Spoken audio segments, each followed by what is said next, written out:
Back in the days, people would dress like this when they went traveling. Fast forward till modern times, and this is actually kind of how we look like instead. Now, I do understand why this shift has happened, because in the end of the day, transportation is quite annoying and humans just want to seek comfort. But you know that there is actually a middle ground that you can take. You can actually look your best while being super, super comfortable. Now, I'm going to go over exactly with you in this video of what you can do to achieve that with these key elements. I think one of the key problems when we go traveling is that we know that we will be sitting down in a seat for many, many hours, so we don't really want to wear clothes that feel restrictive, maybe make us feel too hot, too cold. We want clothes that have a bit of an airflow going on. They feel comfortable on our body, and comfort can mean anything. It can mean how the fabric feels. How does this pant lay on my body when I sit? Is it laying comfortably? Can I breathe, or is it hurting me? I think the place where I'm at, where I don't really agree with these kind of styles for travel, is because it's almost like comfort always equals that, okay, let me wear whatever I wear when I clean my house or when I go to the gym. But actually, let me show you some examples of how you can look super put together, but like literally wear a pajama. But at least this kind of pajama is a little bit more formal than the intimate cleaning your home type of outfit. Look at this pajama as an example. It's technically not a pajama, it's just a nickname to kind of visualize for you that, you know what, this is flowy, this is airy, this is not restrictive, this is not going to hurt you anywhere. The fabric is probably feeling amazing. And these are some variations depending on time of the year when you're traveling. If you're, let's say, traveling during winter, you can wear something more like this. Looks very elevated, even though, yes, it's very casual. It can also be considered as loungewear. But I personally think that this kind of outfits are more appropriate to wear in public because they're just more put together and look a little bit more formal than the sweatpants combo. I'm not against you being comfortable when you travel. I love to be comfortable too when I travel. Here's a good example of a pajama. So as you can see, she has white trousers in some very comfortable looking material, and she has a top with a baby doll cut, I would say. And she has a matching top that is very flowy, very big, oversized. Usually I tell you, okay, try to wear more figure-fitted clothing because it's more feminine and it's just easier to look slimmer in it. But of course, there are occasions where oversized clothing are going to fit the bill better, like when we're traveling. And in this case, very nice flowy top that is oversized like that. It goes out a little bit, but it adds a really nice asymmetric silhouette, and matched with voluminous trousers makes it look more coherent. And the importance is that the fabric and colors are matching too, to make it look like a whole set versus, and this is what I think people a lot get wrong, is like they mix and match too much to the point that it doesn't look coherent, it looks odd, and it doesn't look so good. The easiest way to have an elegant public pajama is to, of course, go for neutrals or black or something like that. But if you are someone who loves color, then yeah, why not go for something with print or with a strong color like you can see here. As long as top and bottom is from the same set, I would say that is kind of the secret sauce in this travel recipe.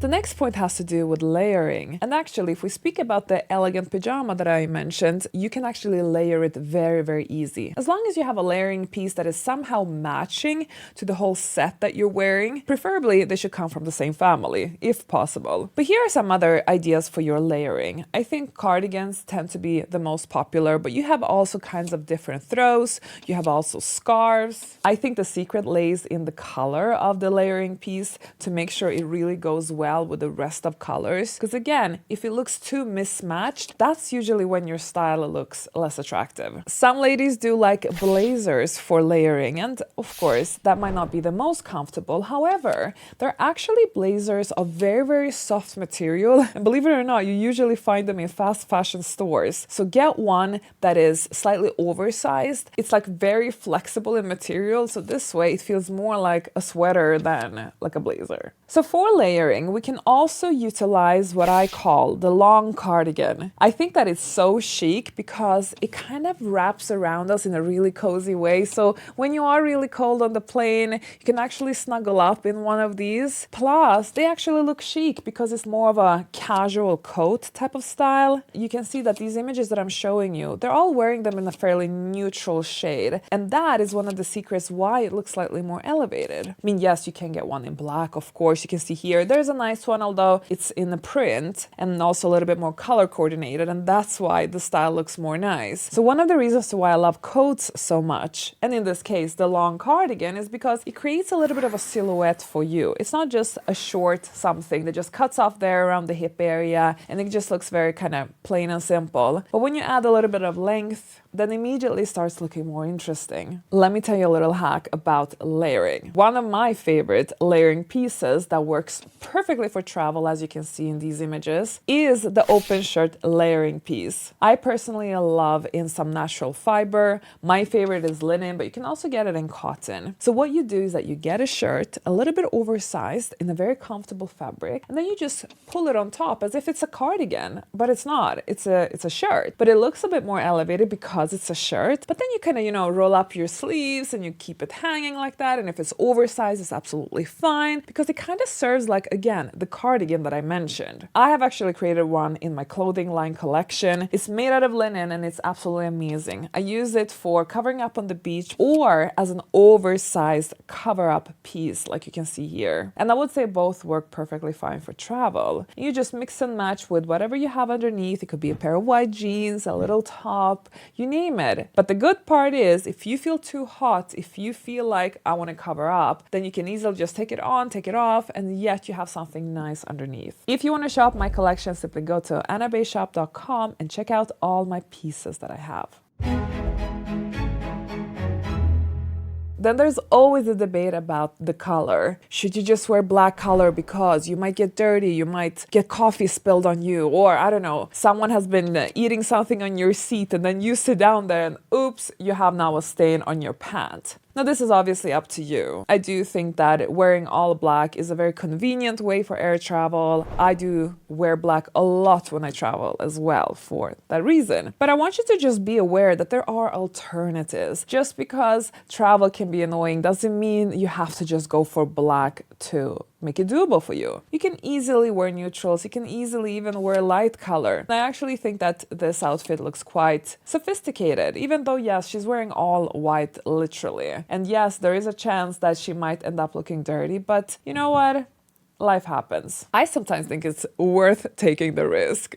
It's like a little trick and hack to look more elevated, especially in an airport. When I was researching for this video and just saving a bunch of images that I wanted to show you, I noticed that a lot of these images of beautiful travel outfits that I wanted to show to you, what they actually had in common was that most of the ladies were wearing neutrals, light colors, and they were just mix and matching in those shades and not overcomplicating it. And yes, I know if you're a flamboyant lady, you can definitely go for something colorful. Wearing bold colors is always a foolproof way of looking stylish.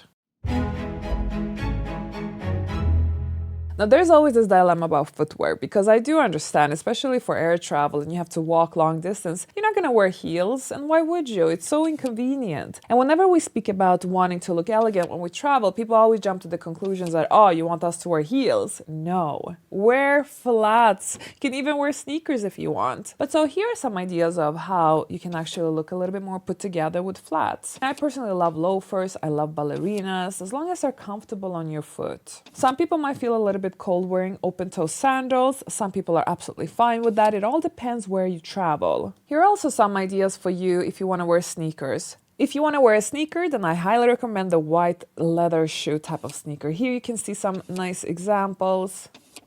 I think if you wear the more kind of running shoe or the shoe that you wear to the gym, then it starts looking a bit less put together. So try to avoid that.